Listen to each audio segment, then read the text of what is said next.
Hello everyone, I'm Maya and welcome to my mellow life. This is just a read through a story that I came across as one of my viewers recommended it, and it's such a good story that I just wanted to share it with just me reading it. I always wanted to read stories, and I don't know. I guess we start here. The story is called The Spoon Theory by Christine Miserandino. You can check out her blog at butyoudontlooksick.com. My best friend and I were in the diner talking. As usual, it was very late and we were eating french fries with gravy.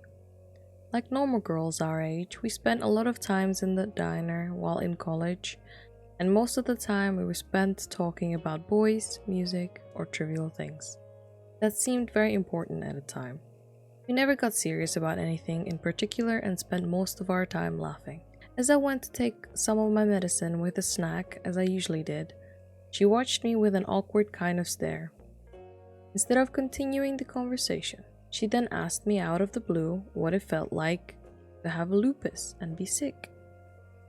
I was shocked, not only because she asked the random question, but also because I assumed she knew all there was to know about lupus. She came to doctors with me, she saw me walk with a cane, and throw up in the bathroom. She had seen me cry in pain. What else is there to know? I started to ramble on about pills and aches and pains, but she kept pursuing and didn't seem satisfied with my answer. I was a little surprised, as being my roommate in college and a friend for years, I thought she already knew the medical definition of lupus. Then she looked at me with a face every sick person knows well. The face of pure curiosity about something no one healthy can truly understand. She asked what it felt like, not physically, but what it felt like to be me, to be sick. As I tried to gain my composure, I glanced around the table for help or guidance, or at least stall for time to think. I was trying to find the right words. How do I answer a question I never was able to answer for myself? How do I explain every detail of every day being affected and give the emotions a sick person goes through with clarity? I could have given up, cracked a joke like I usually do, and changed the subject. But I remember thinking, if I don't try to explain this, how could I ever expect her to understand? If I can't explain this to my best friend, how could I explain my world to anyone else? I had to at least try. At that moment, the spoon theory was born. I quickly grabbed every spoon on the table. Hell, I grabbed spoons off the other tables. I looked at her in the eyes and said, "Here you go. You have lupus." She looked at me slightly confused, as anyone would when they are being handed a bouquet of spoons. The cold metal spoons clanked in my hands as I grouped them in together and shoved them into her hands. I explained that the difference in being sick and being healthy is having to make choices or to consciously think about things when the rest of the world doesn't have to. The healthy have the luxury of a life without choices, a gift most people take for granted. Most people start the day with unlimited amount of possibilities and energy to do whatever they desire, especially young people. For the most part, they do not need to worry about the effects of their actions. So for my explanation, I used spoons to convey this point. I wanted something for her to actually hold, for me to take away, since most people who get sick feel a loss of a life they once knew. If I was in control of taking away the spoons, then she would know what it feels like to have someone or something else, in this case lupus, being in control. She grabbed the spoons with excitement. She didn't understand what I was doing, but she's always up for a good time. So I guess she thought I was cracking a joke of some kind, like I usually do when talking about touchy topics. Little did she know how serious I would become. I asked her to count her spoons. She asked why. I explained that when you're healthy, you expect to have never-ending supply of spoons. But when you now have to plan your day, you need to know exactly how many spoons you are starting with. It doesn't guarantee that you might not lose some along the way, but at least it helps to know where you're starting. She counted out 12 spoons. She laughed and said she wanted more. I said no, and I knew right away that this little game would work. When she looked disappointed, and we hadn't even started yet. I wanted more spoons for years, and I haven't found a way yet to get more. Why should she? I also told her to always be conscious of how many she had and not to drop them because she can never forget she had lupus. I asked her to list off the tasks of her day, including the most simple. As she rattled off daily chores or just fun things to do, I explained how each one would cost her a spoon. And she jumped right into getting ready for work as her first task in the morning. I cut her off and took away a spoon. I practically jumped down her throat. I said, "No, you don't just get up. You have to crack open your eyes and then realize you're late. You didn't sleep well the night before. You have to crawl out of bed and then you have to make yourself something to eat before you do anything else, because if you don't, you can't take your medicine. And if you don't take your medicine, you might as well give up all your spoons for the day and tomorrow too." I quickly took away a spoon, and she realized that she hasn't even gotten dressed yet.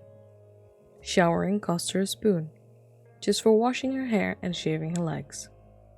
Reaching high and low that early in the morning could actually cost you more than one spoon. But I figured I would give her a break. I didn't want to scare her right away. Getting dressed was worth another spoon. I stopped her and broke down every task to show her how every little detail needs to be thought about. You cannot simply just throw clothes on when you're sick. I explained that I have to see what clothes I can physically put on. If my hands hurt that day, buttons are out of the question. If I have bruises the day, I need to wear long sleeves. If I have a fever, I need a sweater to stay warm, and so on. If my hair is falling out, I need to spend more time to look presentable. And then you need to factor in another 5 minutes for feeling badly that it took you 2 hours to do all this. I think she was starting to understand when she theoretically didn't even get to work and she was left with 6 spoons. I then explained to her that she needed to choose the rest of her day wisely, since when your spoons are gone, they are gone. Sometimes you can borrow against tomorrow's spoons, but you just think how hard tomorrow will be with less spoons. I also needed to explain that a person who is sick always lives with the looming thought that tomorrow may be the day that a cold comes, or an infection, or any number of things that could be very dangerous. You do not want to run low on spoons, because you never know when you truly need them. I didn't want to depress her, but I needed to be realistic, and unfortunately being prepared for the worst is part of a real day for me. We went through the rest of the day, and she slowly learned that skipping lunch would cost her a spoon, as well as standing on the train or even typing on her computer too long. She was forced to make choices and think about things differently. Hypothetically, she had to choose not to run errands so that she could eat dinner that night. When we got to the end of her pretend day, she said she was hungry. I summarized that she had to eat dinner, but she had only 1 spoon left. If she cooked, she wouldn't have enough energy to clean the pots. If she went out for dinner, she might be too tired to drive home safely. And I also explained that I didn't even bother to add into this game, that she was so nauseous that cooking was probably out of the question anyways. So she decided to make a soup. It was easy. And then said, "It is only 7 p.m. You have the rest of the night, but maybe end up with 1 spoon. So you can do something fun, or clean your apartment, or do chores, but you can't do it all." I rarely see her emotional, so when I saw her upset, I knew maybe I was getting through her.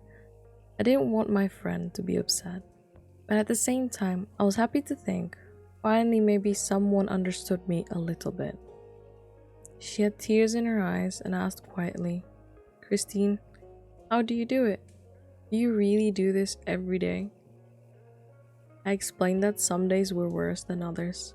Some days I have more spoons than most, but I can never make it go away, and I can't forget about it.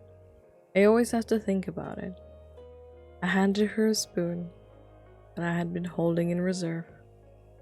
I said simply, "I have learned to live life with an extra spoon in my pocket in reserve. You need to be always prepared." It's hard. The hardest thing I ever had to learn is to slow down and not to do everything. I fight this to this day. I hate feeling left out, having to choose to stay home or to not get things done what I want. I wanted her to feel that frustration. I wanted her to understand that everything everyone else does comes so easy, but for me, it is 100 little jobs in one. And I need to think about the weather, my temperature that day, the whole day's plans before I can attack any one given thing. When other people can simply do things, I have to attack it and make a plan like a strategizing war. It is, in that lifestyle, the difference between being sick and healthy. It is the beautiful ability not to think and just do it. I miss the freedom. I miss never having to count spoons. After we were emotional and talked about it a little longer, I sensed she was sad. Maybe she finally understood. Maybe she realized that she can never truly and honestly understand. But at least she now might not complain so much when I can't go out for dinner some nights, or when I never seem to make it to her house, and she always has to drive to mine. I gave her a hug when we walked out of the diner. I had the one spoon in my hand, and I said, "Don't worry. I see this as a blessing. I have been forced to think about everything I do. Do you know how many spoons people waste every day? I don't have the room for wasted time or wasted spoons. And I choose to spend this time with you." Ever since this night, I have used the spoon theory to explain my life to many people. In fact, my family and my friends refer to spoons all the time. It has been the code word for what I can and I cannot do. Once people understand the spoon theory, they seem to understand me better. But I also think they live their life a little differently too. I think it isn't just good for understanding lupus, but anybody dealing with any disabilities or illness. Hopefully, they don't take so much for granted or their life in general. I give a piece of myself in every sense of the word when I do anything. It has become an inside joke. I have become famous for saying to people jokingly that they should feel special when I spend time with them because they have one of my spoons. So this was the story by Christine Miserandino called The Spoon Theory. I got a little emotional there and I'm sorry. But yeah, this is very close to home, and I just wanted to share this with everybody because this is a well explained thing what a lot of us deal with. Well, whether you are chronically ill, a cancer patient, or just anybody who is suffering even through depression, etc. I hope to see you in the next one. Bye.